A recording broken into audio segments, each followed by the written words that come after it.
নমস্কাৰ বন্ধু বান্ধৱীসকল, নিখিতাছ কিচেনলৈ আপোনালোক সকলোকে পুনৰ এবাৰ স্বাগতম জনাইছো। প্ৰিয় বন্ধু বান্ধৱীসকল, আজি মই আপোনালোকলৈ লৈ আহিছো পনীৰ পোলাও। একেবাৰে সহজতে কুকাৰতেনো কেনেকৈ পনীৰ পোলাও বনাই তাকে আজি আপোনালোকক দেখুৱাম। গতিকে দেৰি নকৰি বলক বনাবলৈ আৰম্ভ কৰো পনীৰ পোলাও। পনীৰ পোলাও বনাবলৈ মই লৈছো বাসমতি চাউল। চাউল আপোনালোকে যিটো ৰেগুলাৰ সদায় ঘৰত ভাত খাই থাকে সেই চাউলটোৰেও বনাব পাৰি, কিন্তু বাসমতি চাউলৰ পোলাওৰ যিটো সোৱাদ সেইটো বেলেগ চাউলত আপোনালোকে নেপাব। গতিকে আপোনালোকে বাসমতি চাউলেই ল'ব, আৰু ময়ো এয়া বাসমতি চাউল লৈছো। চাউল মই এই গ্লাছটোৰে 1.5 গ্লাছ লৈছো। পাছত মই পানীও এই গ্লাছটো জোখ কৰিয়ে দিম। গতিকে আপোনালোকেও যিটো বাচনৰ জোখেৰে চাউল দিব সেই একেটা বাচনেৰে জোখ কৰি পানীও দিব।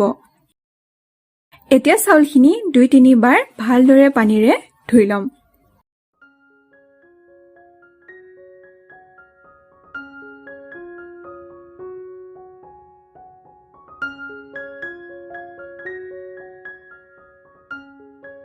এয়া মই চাউলখিনি ধুই পানীখিনি আঁতৰাই এয়া লৈ লৈছো। এতিয়া চাউলখিনি এনেদৰেই ৰাখি দিম। আপোনালোকেও মন কৰিব, এতিয়া চাউলখিনি পানীত তিয়াই থব নেলাগে, ভালদৰে ধুই এনেদৰেই ৰাখি দিলেই হৈ যাব। এয়া মই লৈছো পনীৰ। পনীৰখিনি মই এনেধৰণে সৰু সৰু টুকুৰা কৰি কাটি লৈছো। প্ৰথমে এতিয়া পনীৰখিনি ভালদৰে অলপ সময় আমি ফ্ৰাই কৰি ল'ম। পনীৰখিনি এইদৰে আগতীয়াকৈ ফ্ৰাই কৰি ল'লে পোলাওত খাবলৈ খুব ভাল হয়। গেছৰ ফ্লেম অন কৰি মই কেৰাহী এটা বহাই দিছো। এতিয়া পনীৰখিনি জোখত অলপমান তেল দিছো। তেলখিনি গৰম হ'বলৈ দিছো।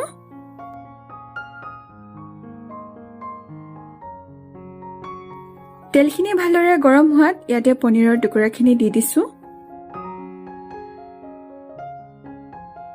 এতিয়া পনীৰখিনি অলপমান ৰঙচুৱা হোৱালে আমি ভালদৰে ভাজি ল'ম।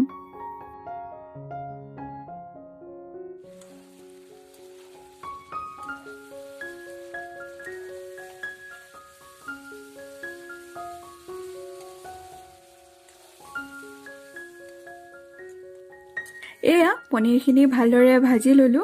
এয়া চাওক অলপমান ৰঙচুৱা হৈ উঠিছে। এতিয়া গেছৰ ফ্লেম ল' কৰি দিছো আৰু পনীৰখিনি এটা বাটিত উলিয়াই লৈছো।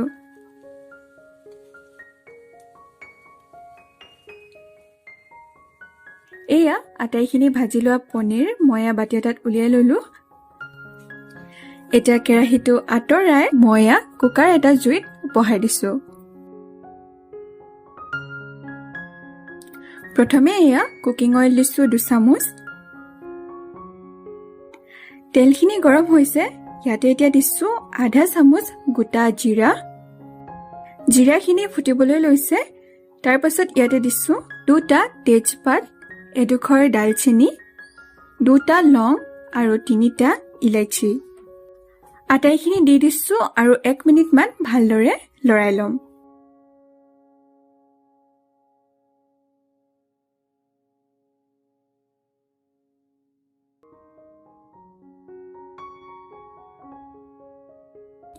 তাৰ পাছত এতিয়া ইয়াতে দিছো 2টা মিহি মিহিকৈ কাটি লোৱা পিঁয়াজ। এতিয়া আটাইখিনি 2 মিনিটৰ বাবে ভাজি ল'ম।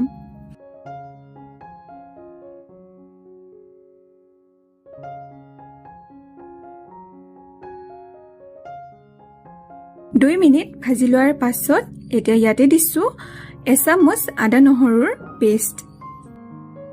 এতিয়া আদা নহৰুৰ কেঁচা গোন্ধ নোযোৱালৈ আটাইখিনি পুনৰ ভালদৰে ভাজি লৈছো।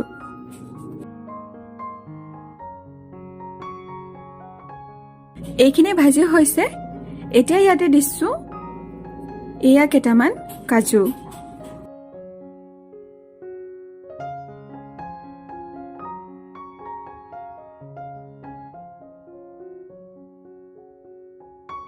আটাইখিনি অলপ ভাজি লোৱাৰ পাছত এতিয়া ইয়াতে দিছো মিহি মিহিকৈ কাটি লোৱা গাজৰ আৰু এয়া 2টা কেঁচা জলকীয়া।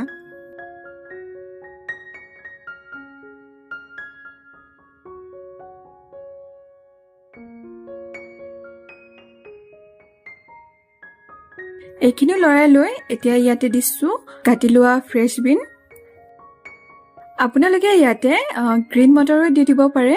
যদি আপোনালোকৰ ওচৰত এভেইলেবল থাকে তেতিয়াহ'লে ইয়াতে গ্ৰীণ মটৰো দি দিব।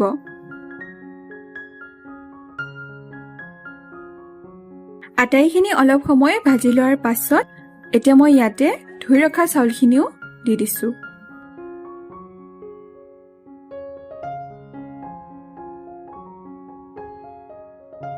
চাউলখিনি দি পুনৰ আটাইখিনি ভালদৰে মিহলাই দিছো।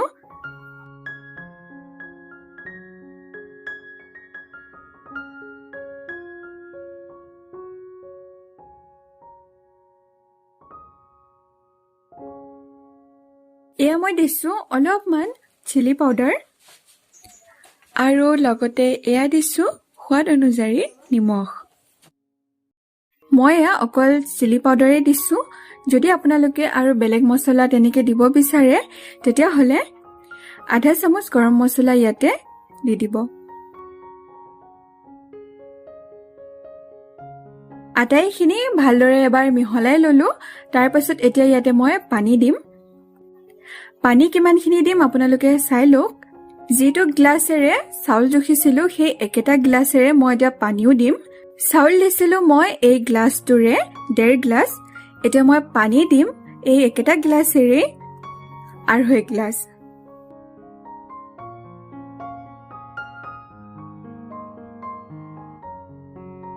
দুই গ্লাছ পানী দি ললো। এতিয়া চাওক এইখিনি আধা গ্লাছ পানী দিছো। পানীখিনি দি আটাইখিনি ভালদৰে এবাৰ মিহলাই ল'ব।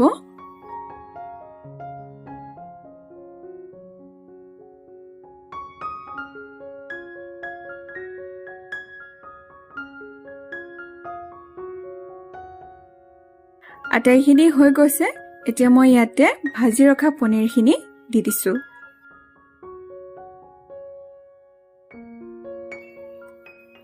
এবাৰ মিহলাই দিছো।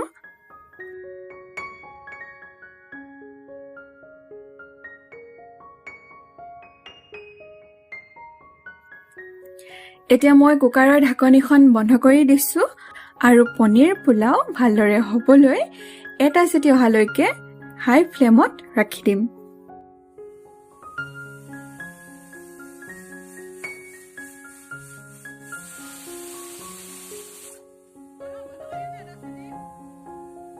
এটা চিটি অহাত মই গেছৰ ফ্লেম অফ কৰি দিছো আৰু কুকাৰটো এনেদৰে সম্পূৰ্ণ প্ৰেছাৰ শেষ হোৱালৈকে ৰাখি দিছো। কুকাৰৰ সম্পূৰ্ণ প্ৰেছাৰ নোহোৱা হোৱাত এতিয়া মই কুকাৰৰ ঢাকনিখন খুলি আপোনালোকক দেখাই দিছো। চাওক এইয়া চাওক আমাৰ পনীৰ পোলাও তৈয়াৰ। এয়া মই আপোনালোকক চেক কৰি দেখাইছো। এয়া চাওক ধুনীয়াকৈ সিজিছে।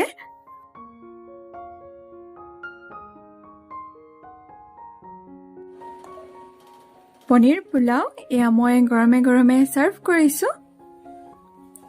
আপোনালোকেও এইদৰে পনীৰ পোলাও ঘৰতে বনাই খাওক। আশা কৰো আপোনালোকে নিশ্চয় ভাল পাব। পুনৰ নতুন এটা সহজ আৰু ইণ্টাৰেষ্টিং ৰেচিপিৰ সৈতে আপোনালোকক লগ পাম। আজিলৈ আহিছো। ধন্যবাদ।